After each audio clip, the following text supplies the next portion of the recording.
छत्रपति शाहू जी महाराज थे तो एक राजा ही, लेकिन इनमें राजतंत्र को बनाए रखने की लेश मात्र भी इच्छा न थी। ये लोगों के राजा थे, इन्होंने लोगों के लिए काम किया। शाहू महाराज के सामाजिक समानता के सिद्धांत थे, उन्हीं सिद्धांतों को इंडियन कॉन्स्टिट्यूशन में भी इनकॉर्पोरेट किया गया है। उन्होंने अपने संस्थान में जो शिक्षा नहीं लेगा, जो पढ़ाई नहीं करेगा, जो पढ़ाई के लिए अपने बच्चों को नहीं भेजेगा, उनके लिए 1 रुपए का दंड लगाया। महाराष्ट्र के मार्टिन ल्यूथर किंग कहा जाता है जिन्हें, वो महात्मा फुले, उन्होंने जो राह दिखाई थी उसी राह पर सामाजिक कार्य करते हुए ये आगे बढ़े। इसलिए शाहू महाराज जी ने कोल्हापुर में विभिन्न जाति धर्मों के समूह के लोगों के लिए छात्रावास का निर्माण किया। पुराणोक्त या वेदोक्त प्रकरण जो है शाहू महाराज की पूरी जिंदगी में वो बहुत अहमियत रखता है। वो सब घटनाएं इसी घाट पर घटी थी। बहुत दुख की बात है कि बेसिक ह्यूमन राइट्स के लिए भी राजा को आदेश पास करना पड़ रहा है। सेंचुरी अनोन्ड, राज्य अयोध्या, राजा राम, उद्देश्य राम राज्य, सामाजिक व्यवस्था वर्ण व्यवस्था का पालन करना और अवहेलना करने पर शंभुक जैसे निचली जाति के लोगों का वध करना। Now let's switch to end of 19th century and starting of 20th century. राज्य कोल्हापुर, उद्देश्य सामाजिक समानता, राजा छत्रपति शाहू जी महाराज। और अवहेलना करने पर जब समानता होगी तो अवहेलना कैसी? कम ही लोग ऐसे होते हैं जिन्हें मौका मिलता है समाज में क्रांतिकारी बदलाव लाने का, और उनमें भी कुछ ही लोग होते हैं जो ये कदम उठा पाते हैं, कुछ बदलाव ला पाते हैं। उन्हीं में से एक हैं छत्रपति शाहू जी महाराज। छत्रपति शाहू जी महाराज थे तो एक राजा ही, लेकिन इनमें राजतंत्र को बनाए रखने की लेश मात्र भी इच्छा न थी। ये ऐसे पहले राजा थे जिन्होंने जाति आधारित राज व्यवस्था को ही खत्म करने का फैसला कर लिया। If you ask any Marathi person how a king should be, the answer will be two.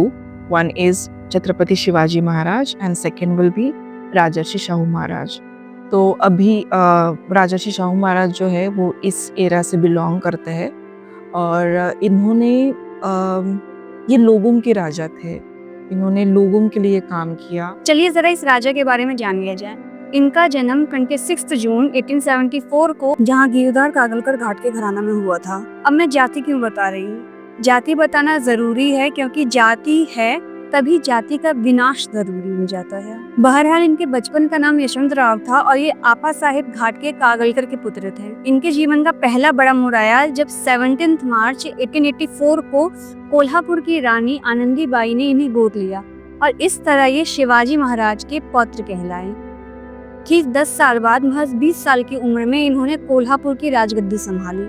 26 जुलाई 1902 को एक बड़ा ऐतिहासिक दिन माना जा सकता है जब शाहू जी महाराज ने ये नोटिस किया कि उनके दरबार में 71 उच्च पदों में से 60 पद ब्राह्मणों के पास हैं और सामान्य जो पद थे उनमें से भी 60 में से 55 उच्च जाति के लोगों के पास हैं। तब उन्होंने फैसला किया कि वो अपने राज्य में पहली बार जातीय जनगणना कराएंगे ताकि उन्हें पता चल सके कि राज्य में किस जाति के लोग कितने ज्यादा हैं। जनगणना के बाद पता चला कि 10% जनसंख्या 90% जनसंख्या का प्रतिनिधित्व कर रही है। इसे शाहू जी महाराज ने बदल डाला। उन्होंने पहली बार भारत में 50% आरक्षण लागू किया गैर ब्राह्मणों के लिए।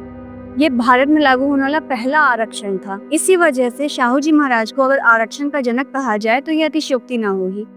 ये वही आरक्षण की मिसाल थी जिसे अम्बेडकर आगे लेके गए। इंडिपेंडेंस के बाद जो इंडियन कॉन्स्टिट्यूशन हम फॉलो कर रहे हैं उसमें बहुत सारे लॉज अगर हम देख ले या फिर बहुत सारे नियम अगर हम देख ले या फिर जो आइडिया ऑफ कॉन्स्टिट्यूशन है उसे भी अगर देख ले तो वो हमने पहले भी शाहू महाराज के टाइम पे उसमें से बहुत सारे कानून या फिर उसमें से बहुत सारे मुद्दे हमने शाहू महाराज के जो इरा है उनका जो संस्थान है उसके जो लॉज है उसमें हम देख सकते हैं। जैसे कि अगर हम कॉन्स्टिट्यूशन का आर्टिकल 15 और 16 ले ले तो उसमें सार्वजनिक रोजगार में आरक्षण की अनुमति दी गई है। तो ये भी चीज़ हमने पहले शाहू महाराज के पीरियड में देखी है।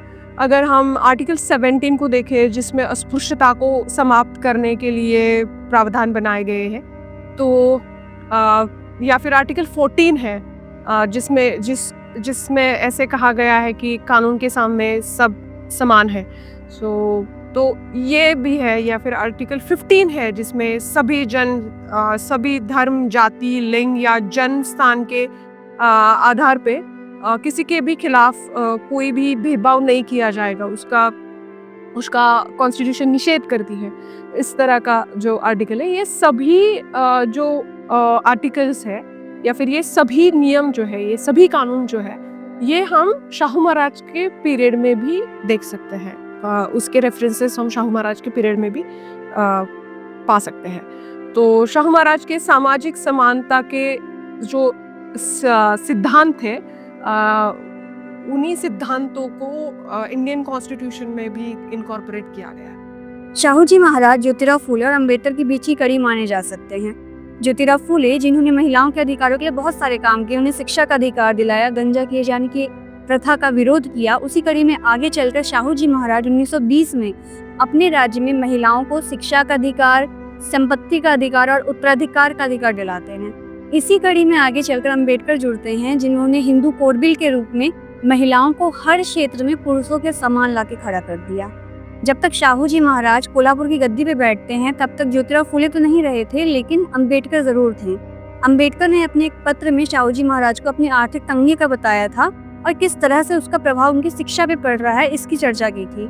शाहू जी महाराज ने न केवल उनकी आर्थिक मदद की शिक्षा के लिए, बल्कि गांव में रह गई उनकी पत्नी की आर्थिक सहायता का भी आश्वासन दिया। 1920 में एंटी ब्राह्मण अधिवेशन, जो कि मानगांव में हुआ था, उसमें उस सभा को संबोधित करते हुए छत्रपति शाहू जी महाराज ने कहा था कि मुझे लगता है कि अंबेडकर के रूप में तुम्हें तुम्हारा मुक्तिदाता मिल गया है। मुझे उम्मीद है वो तुम्हारी गुलामी की बेड़ियां काट डालेंगे। डॉक्टर अंबेडकर उस सभा में उनके साथ उस समय मौजूद थे। 1916 से 18 के आसपास की एक और घटना बहुत प्रचलित है। एक दलित था गंगाराम नाम से, उन्होंने राजभवन का जो तालाब था उसमें से पानी पी के उसे अपवित्र कर दिया था, जिस कारण संताराम और कई सारे सैनिकों ने उन्हें खूब पीटा। जब शाहू जी महाराज को इसकी खबर लगी तो उन्होंने संताराम और उन सैनिकों को तो निकाला ही, साथ ही शोक प्रकट करते हुए आर्थिक मदद की गंगाराम की, ताकि वो अपना काम शुरू कर सके। गंगाराम ने शहर के बीचों बीच चाय की दुकान खोली और उस चाय की दुकान का नाम सत्य सुधारक रखा। जब वो चाय की दुकान खुली तो शाहू जी महाराज ने वहाँ की पहली चाय खुद पी, बल्कि खुद ही नहीं पी, अपने साथ के सारे कर्मियों को भी पिलाई। हर रोज शाहू महाराज यहाँ पर आते थे और गंगाराम कामले के इस होटल में, छोटा सा टपरी वाला होटल था, वहाँ पर चाय बेचता था गंगाराम कामले। और शाहू महाराज जी आते थे, उनका टांगा यहाँ रुकता था, यहाँ पर उतरते थे और वो खुद गंगाराम कामले के होटल में चाय पीते थे। वो पीने के साथ साथ उनके जो साथ जो सरदार थे, बड़े बड़े लोग थे, बड़े बड़े जाति के लोग थे, वो भी यहाँ पर आते थे और शाहू महाराज जी के साथ उस गंगाराम कामले जो दलित था उसके होटल की चाय पीते थे। इसका मतलब यह है कि छूत अछूत कम करने के लिए या खत्म करने के लिए जो कदम बढ़ाया था शाहू महाराज जी ने, वो यहाँ से चालू हो गया था। इसलिए वो होटल पुराने जमाने का था, इसलिए होटल नष्ट हो गया। मगर उसकी स्मृति रखने के लिए इस स्थल पर गंगाराम कामले का ये जो स्मारक है, यहाँ पर होटल की ही जगह पर ये इसका स्मारक बनाया दिया है। वो करीबन 1916 की ये घटना है और ये जो बना है ये 1997 को बना है ये स्टैचू गंगाराम की स्मृति के लिए।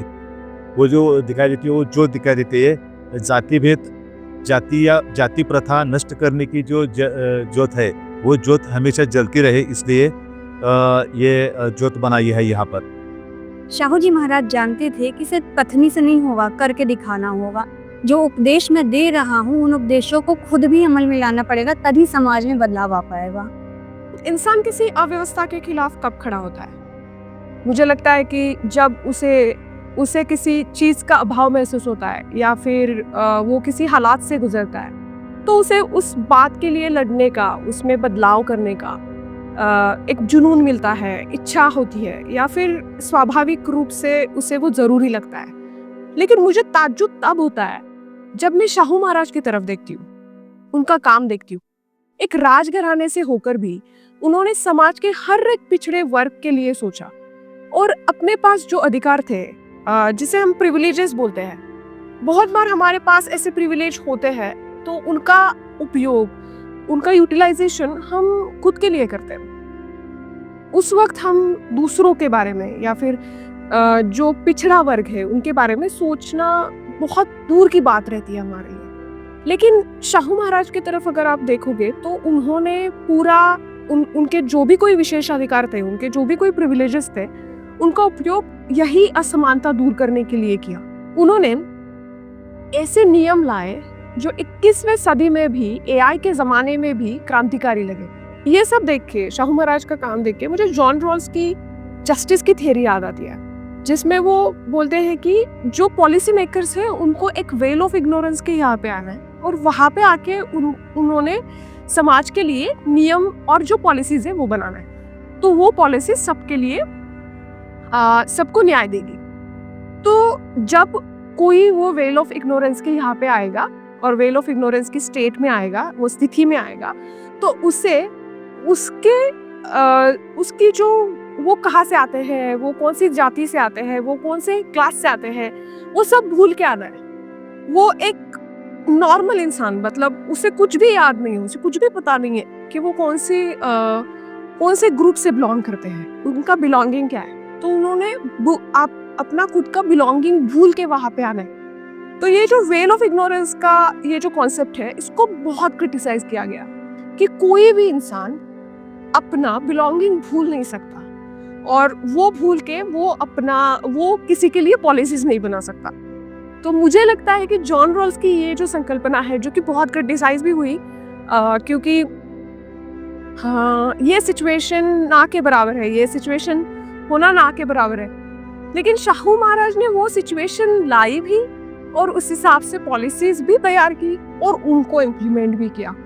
तो मुझे लगता है कि वो जो जस्टिस है, वो जो न्याय की संकल्पना है, उसको बहुत ही अच्छे तरह से इम्प्लीमेंट करना शाहू महाराज ने साबित करके दिखाया कि ये हो सकता है, कि आप अपना बिलोंगिंग भूल सकते हो और आप जो भी कोई पिछड़ा वर्ग है, जो भी, मतलब मुझे लगता है कि शाहू महाराज ने हर एक वो वर्ग के लिए काम किया है, एक नहीं, हर एक। मतलब आप देखोगे तो उस वक्त महिलाओं की स्थिति बहुत बुरी थी, बहुत अभी भी बुरी है, लेकिन उस वक्त की अगर सोचा जाए तो उस वक्त तो एजुकेशन लेना भी उनके लिए इजी नहीं था, या फिर बहुत सारी चीज़ें वो जैसे मत कर सकते वैसे नहीं कर सकते थे। तो उस हालात में महिलाओं के लिए, दलितों के लिए, आदिवासियों के लिए, आपको शायद मराठी महाराष्ट्र में फांसे पारदी करके एक कम्युनिटी है, उनके लिए भी उन्होंने काम किया है। अब बात आती है शिक्षा की। शाहू जी महाराज शिक्षा को लेकर बहुत कठोर थे। उनका मानना था कि अगर समाज में समानता लानी है तो समाज को शिक्षित करना होगा। ये पहले राजा थे जिन्होंने अपने राज्य में प्राथमिक शिक्षा को निःशुल्क बनाया, और सिर्फ निःशुल्क नहीं बनाया बल्कि इसे अनिवार्य भी किया। अनिवार्य कैसे? शाहू महाराज का जो कालखंड था, उस कालखंड में दलित, पिछड़े जो लोग थे, उनके और देखने वाला कोई नहीं। जब शाहू महाराज ने गद्दी संभाली कोल्हापुर, तभी से शाहू महाराज ने सोचा था कि जो पिछड़े लोग हैं, समाज में वंचित लोग हैं, उनको आगे लाना है, उनका विकास करना है। इसीलिए जो जात पात की बंधनों में जकड़ी हुई व्यवस्था थी, इस व्यवस्था से पिछड़े दलित लोगों को बाहर लाने का प्रयास छत्रपति शाहू महाराज ने किया। उन्होंने अपने संस्थान में जो शिक्षा नहीं लेगा, जो पढ़ाई नहीं करेगा, जो पढ़ाई के लिए अपने बच्चों को नहीं भेजेगा, उनके लिए 1 रुपए का दंड लगाया था, ताकि जो गरीब लोग थे अपने बच्चों को पढ़ाई के लिए स्कूल में भेज सके। 1920 में इन्होंने कई सारे निःशुल्क छात्रावास खुलवाए। कोल्हापुर का नाम जैसे ही लिया जाता है या पश्चिम महाराष्ट्र के बारे में जब भी बात की जाती है तो एक राजा का नाम लेना लाजमी बनता है, वो है राजर्षि शाहू महाराज। क्यों लाजमी बनता है? क्योंकि हमारे जैसे समाज, हमारा जैसा समाज जो वंचित है, जो हाशिए पर जीता है, उसे मुख्य धारा में लाने के बारे में सोचना, और वो भी 1900 के दौर में, ये बहुत बड़ी बात। और इस समाज मुख्य धारा में टिक तभी पाएगा जब ये शिक्षा हासिल करेगा। इस दौर में जाति प्रथा, जातिवाद इतना बड़ा हुआ था, और वो भी एक कारण था कि जो निचली जाति के लोग जो हैं वो मुख्य धारा में आकर पढ़ाई करने में उन्हें बहुत सारी दिक्कतों का सामना करना पड़ता था। इसीलिए शाहू महाराज जी ने कोल्हापुर में विभिन्न जाति धर्मों के समूह के लोगों के लिए छात्रावास का निर्माण किया। तो उसमें चाहे वो मुस्लिम समाज हो, जैन समाज हो, लिंगायत समाज हो, ओबीसी समाज हो, मराठा समाज हो, यहाँ तक ब्राह्मण समाजों के लिए भी उन्होंने अलग अलग छात्रावास बनाए। वो जमाना ऐसा था जब जाति व्यवस्था चरम पे थी। देश में आज़ादी की सुगबुगाहट तो शुरू हो गई थी, लेकिन वो आज़ादी चाहिए थी विदेशी शासन थे।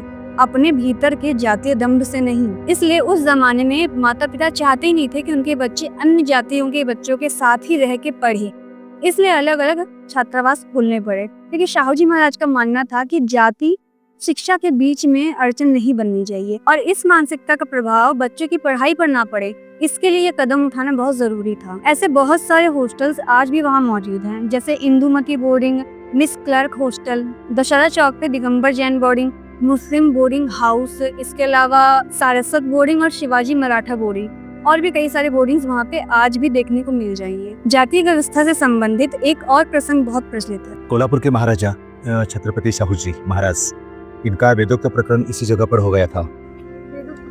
वेदोक्त प्रकरण यानी कि वेदोक्त मंत्र पढ़ते हैं। पुराणोक्त मंत्र बहुजनों के लिए पढ़ते हैं और वेदोक्त मंत्र ब्राह्मणों के लिए पढ़ते हैं। शाहू जी महाराज हर रोज सुबह इस नदी में, ये पंचगंगा नदी है कोल्हापुर की, यहाँ पर स्नान करने के लिए आते थे और जो वो स्नान करते थे उस वक्त उनका जो भटजी होता था, पुरोहित होता था, वो पुरोहित मंत्र पढ़ता था।